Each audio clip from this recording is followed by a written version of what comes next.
প্রিয় শিক্ষার্থী বন্ধুরা, আসসালামু আলাইকুম। স্বাগতম জানাচ্ছি বাংলাদেশ শিক্ষা বার্তার নতুন একটি ভিডিওতে।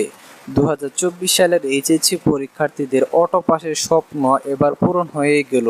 তো সংবাদপত্রে একটি নিউজ প্রকাশিত হয়েছে, সেটিতে বলা হয়েছে যে শিক্ষা বোর্ডগুলো জানিয়েছে যে এবার পরীক্ষা নেওয়ার মতো আর পরিস্থিতি নেই এবং তোমাদের কিভাবে অটো পাস দেওয়া হবে, কোন পদ্ধতি দুটি অবলম্বন করে তোমাদের অটো পাস আসতে পারে সেটিও কিন্তু বিস্তারিত তারা আলোচনা করেছে।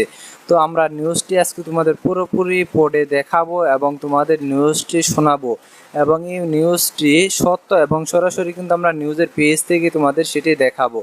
তো তোমরা যারা ভিডিওটি দেখতেছো প্রথম থেকে শেষ পর্যন্ত দেখতে থাকো এবং তোমরা যারা আমাদের চ্যানেলটি এখনও সাবস্ক্রাইব করো নাই, শিক্ষা সম্পর্কিত সকল তথ্য, তোমাদের এইচএসসি পরীক্ষার সকল আপডেট এবং সামনে তোমাদের অনার্স ভর্তি এবং ইউনিভার্সিটি ভর্তি পরীক্ষার সকল তথ্য সবার আগে পেতে আমাদের চ্যানেলটি সাবস্ক্রাইব করে পাশে থাকা বেল আইকনটি বাজিয়ে দাও।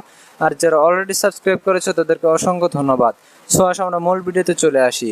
তো ইতিমধ্যে কিন্তু দেখা গেছে যে তোমাদের এইচএসসি পরীক্ষা বারবার স্থগিত হয়েছে কোটা আন্দোলনের কারণে।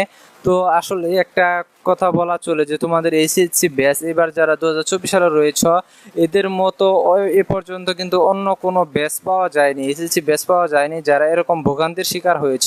তোমাদের সাথে এক কথায় যে পরীক্ষা রয়েছে সেই পরীক্ষা কিন্তু স্থগিত খেলা তোমাদের সাথে শুরু হয়েছিল। তো বর্তমানে দেখা গেছে যে সরকার পতনের পর কিন্তু দেখা গেছে যে বিভিন্ন থানায় কিন্তু দুর্বৃত্তকারীরা কিন্তু আগুন লাগিয়ে দিয়েছিল, যার কারণে কিন্তু তোমাদের যে বিগত যে পরীক্ষাগুলো হয়েছিল সেই পরীক্ষাগুলোর উত্তরপত্রগুলো কিন্তু পড়ে গেছে, যার কারণে কিন্তু শিক্ষা বোর্ড, শিক্ষা মন্ত্রণালয় বলা সবাই কিন্তু দ্বিধাদ্বন্দ্বের মধ্যে রয়েছে যে তোমাদের পরীক্ষাটা পুনরায় নেওয়া হবে কিনা। তার মধ্যে দেখা গেছে যে সোশ্যাল মিডিয়া সহ বিভিন্ন মাধ্যমে স্টুডেন্টরা কিন্তু এক প্রকার আন্দোলন শুরু করে দিয়েছে, সেটা হচ্ছে যে তাদের অটো পাস চায়, তারা পরীক্ষায় অংশগ্রহণ করতে চায় না, কারণ এই চলমান পরিস্থিতিতে তাদের মনমানসিকতা নেই পরীক্ষায় অংশগ্রহণ করার মতো, কিংবা তারা পড়ায় মনোনিবেশ করতে পারছে না। তো এটা স্বভাবতই স্বাভাবিক, কারণ সবাই জানো যে তোমাদের পরীক্ষার মধ্যে যদি এরকম বারবার স্থগিত খেলা হয় তাহলে কিন্তু শিক্ষার্থীদের মন ভেঙে যায়। এটা যে কোনো বেসের জন্য কিন্তু এরকম হতো, যদি তারা এরকম পরিস্থিতির শিকার হতো তাহলে কিন্তু তারা কোনোভাবে অটো পাস অর্থাৎ তোমাদের পরীক্ষায় বসতে চেত না, তো তারা অটো পাসই চেত। তো এখন বিষয় হচ্ছে যে অটো পাস কিন্তু অনেকের জন্য কিন্তু সুবিধাজনক এবং অনেকের জন্য দুর্ভাগ্যজনক, কারণ যারা ভালোভাবে লেখাপড়া করেছে তারা অবশ্যই চাবে যে পরীক্ষা দিয়ে ভালো একটা রেজাল্ট করে মেধা যাচাই করে তারপর ইউনিভার্সিটিতে তারা ভর্তি হবে। কিন্তু তোমাদের জন্য একটা কথা বলে রাখি যে তোমরা যারা ভাবতেছ যে অটো পাস দিলে তোমাদের জন্য খারাপ হবে, না, তোমাদের জন্য খারাপ হবে না, কারণ তোমরা যখন ইউনিভার্সিটিতে ভর্তি হবা তখন তোমাদের জাস্ট ইউনিভার্সিটিতে অ্যাপ্লিকেশন করার যোগ্যতা থাকলে হলো, তারপরে তোমাদের অবশ্যই ভর্তি পরীক্ষা দিয়ে তারপরে কিন্তু চান্স পেতে হবে। সেখানে কিন্তু অটো পাসের সুযোগ নেই, বা সেখানে কিন্তু মেধারি কিন্তু যাচাই করা হবে, মেধারি মূল্যায়ন দেওয়া হবে। কাজে তোমরা নিশ্চিন্তে থাকো, তোমাদের অটো পাস দেওয়া হলেও তোমাদের কোনো সমস্যা নেই। এতে কিন্তু দেখা যাবে যে তোমরা সকলেই মোটামুটি পাস করতে পারবা, যেহেতু তোমাদের একটা বিশাল সময় চলে গেছে। এখন যদি তোমাদের নতুন করে পরীক্ষা নেওয়া হয় তাহলে দেখা যাবে যে এসএসসি পরীক্ষা পিছিয়ে যাবে, এসএসসি টেস্ট পরীক্ষা পিছিয়ে যাবে, সব মিলে দেখা যাবে যে শিক্ষা পরিস্থিতিতে একটা কিন্তু গোলমাল সৃষ্টি হয়ে যাবে, অর্থাৎ করোনাকালীন সময়ে যেরকম হয়েছিল। তো তোমাদের পরীক্ষাটা যদি অটো পাস দেওয়া হয় তাহলে দেখা যাবে যে সব শিক্ষার নিয়ম কানুন কিন্তু স্বাভাবিক নিয়মে কিন্তু চলতে থাকবে। এই জন্য কিন্তু শিক্ষা বোর্ড এবং শিক্ষা মন্ত্রণালয় কিন্তু এটাই কিন্তু সিদ্ধান্ত নেবে যে তোমাদের অটো পাস দেওয়া হবে। তো শিক্ষা বোর্ড যেহেতু জানিয়েছে যে পরীক্ষা এখন আর নেওয়ার মতো পরিস্থিতি নেই, তারা পরীক্ষা নিতে চাচ্ছে না, সেহেতু এখনও যদিও এটি নোটিশ আকারে শিক্ষা বোর্ড থেকে প্রকাশ করেনি, এটি একটি নিউজ মাধ্যমকে শিক্ষা বোর্ডের কর্মকর্তারা জানিয়েছে। তো এটি তোমাদের যদিও এখন আমি পড়ে শোনাবো।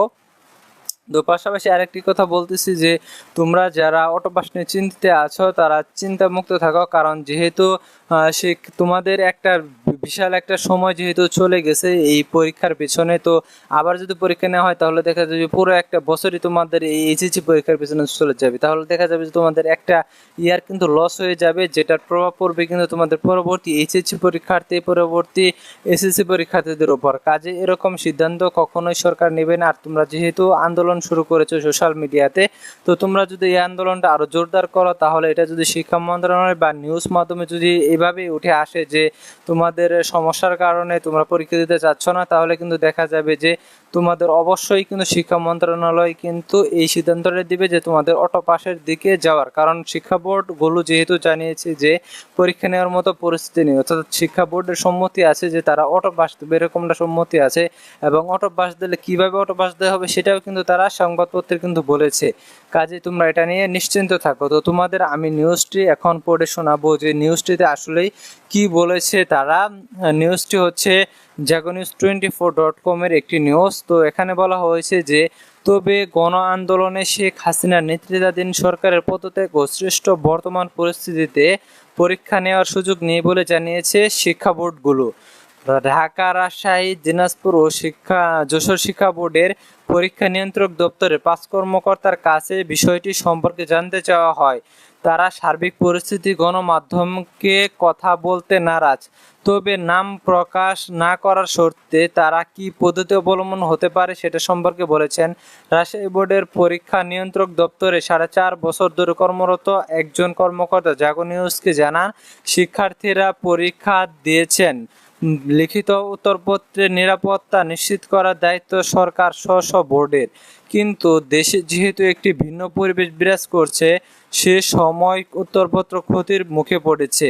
এখন এখানে দুটি পদ্ধতি হতে পারে, একটা হচ্ছে পুনরায় বিষয়গুলো পরীক্ষা নেওয়া, আরেকটি হচ্ছে তার আগের পাবলিক পরীক্ষা এবং এসএসসি ও সমমানের যে রেজাল্ট হয়েছিল বা যে নম্বর পেয়েছিল তা কাটছাট করে দেওয়া।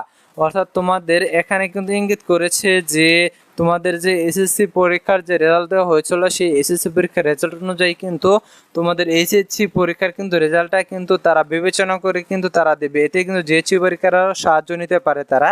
এক্ষেত্রে কিন্তু শিক্ষা বোর্ডগুলো যেহেতু সরাসরি অস্বীকার করেছে যে পরীক্ষা নেওয়া কিন্তু কোনোভাবেই এই পরিস্থিতিতে সম্ভব না, তার মানে শিক্ষা বোর্ড সকল বোর্ডের সমন্বয় করেই কিন্তু এটা বলা হয়েছে। তো তারা যেহেতু সকল বোর্ডই বলেছে যে পরীক্ষা নেওয়া সম্ভব না, সেহেতু কিন্তু এটা কিন্তু অটো পাসকে তারা ইঙ্গিত করছে যে তারা অটো পাসই দিবে। তো শিক্ষা বোর্ড যেহেতু না করেছে, শিক্ষার্থীরা যদি একটা আন্দোলনের মধ্য দিয়ে যদি এটা শিক্ষামন্ত্রী বা শিক্ষা মন্ত্রণালয়ের কাছে যদি উপস্থাপন করে বা গণমাধ্যম নিয়ে যদি এটা প্রকাশ করে, তাহলে দেখা যাবে তোমাদের অটো পাস কিন্তু 100% নিশ্চিত হয়ে যাবে। কাজেই তোমরা যারা এখনও সোশ্যাল মিডিয়াতে বা তোমাদের গণমাধ্যমকে পৌঁছানোর জন্য, গণমাধ্যমকে জানানোর জন্য তোমরা কি করতে পারো এটা নিয়েও একটু কথা বলি। যে গণমাধ্যমকে জানানোর জন্য তোমাদের একটা জিনিস করতে পারো, সেটা হচ্ছে যে গণমাধ্যমের যে ফেসবুক যে পেজগুলো রয়েছে সেই পেজগুলোতে তোমরা যারা এইচএসসি যে পরীক্ষার্থীরা রয়েছে তারা সকলে তোমাদের দাবিটা একটা লেখাতে লিখে তারপরে সেটা সবাই কপি করে পেস্ট করবা তোমরা কিন্তু এই নিউজ মাধ্যমের যে কমেন্ট বক্স রয়েছে, অর্থাৎ তোমাদের যে তোমরা অনলাইন সংবাদপত্র যেগুলো রয়েছে, তোমাদের চ্যানেল টিভি চ্যানেলগুলো যেগুলো রয়েছে সেগুলোর কিন্তু অনলাইন ফেসবুক কিন্তু পেজ রয়েছে। সকল পেজের কমেন্ট বক্সে গিয়ে তোমরা তোমাদের দাবিগুলা পেশ করবা, সেখানে কপি করে পেস্ট করে দিবা। সকল স্টুডেন্টরা যদি তোমরা এইভাবে কমেন্ট করতে থাকো তাহলে দেখা যাবে যে এটা কিন্তু গণমাধ্যমের নজরে আসবে এবং এটা নিয়ে কিন্তু গণমাধ্যম অর্থাৎ টিভি চ্যানেল কিন্তু নিউজ প্রকাশ করবে। আর নিউজ প্রকাশ করলে সাংবাদিকেরা কিন্তু অবশ্যই শিক্ষা মন্ত্রণালয়ে যাবে, মন্ত্রীদের সাথে কথা বলবে, শিক্ষা বোর্ডে আবার যাবে। যেহেতু শিক্ষা বোর্ড তাদের তো কথা জানিয়ে দিয়েছে যে এই অবস্থায় কিন্তু পরীক্ষা নেওয়া সম্ভব না। আর শিক্ষা মন্ত্রণালয় যেহেতু শিক্ষামন্ত্রী যেহেতু নতুন হয়েছে এবং নতুন সরকার গঠন করা হয়েছে, সেহেতু শিক্ষা মন্ত্রণালয় সাংবাদিকেরা গেলে শিক্ষা বোর্ডের কথা বলবে, স্টুডেন্টদের কথা বলবে। তো তখন কিন্তু অবশ্যই শিক্ষামন্ত্রী কিন্তু বাধ্য হবেন যে শিক্ষা বোর্ড এবং স্টুডেন্টদের কথা মেনে তারপর নতুন করে কিন্তু তোমাদের অটো পাসে দেওয়ার সিদ্ধান্তটা কিন্তু দিতে তিনি বাধ্য হবেন। কাজে তোমরা নিশ্চিন্ত থাকো যে তোমাদের অটো পাস কিন্তু সামনে আসতেছে। তোমরা এটার জন্য অপেক্ষা করো যে তোমাদের নতুন করে কবে নোটিশ প্রকাশ পাচ্ছে। তো নতুন কোনো নিউজ, নতুন কোনো আপডেট আসলে কিন্তু আমি সাথে সাথে কিন্তু আমাদের এই চ্যানেলে কিন্তু আপডেট করে দেব। তো তোমরা যারা আমাদের চ্যানেলের সাথে এখনও যুক্ত হও নাই, আমাদের চ্যানেলটি সাবস্ক্রাইব করে পাশে থাকা বেল আইকনটি বাজিয়ে দিয়ে আমাদের পরিবারের সাথে যুক্ত হয়ে যাও এবং নতুন কোনো আপডেট আসার সাথে সাথেই তোমরা নোটিফিকেশনে সেটি কিন্তু পেয়ে যাবে।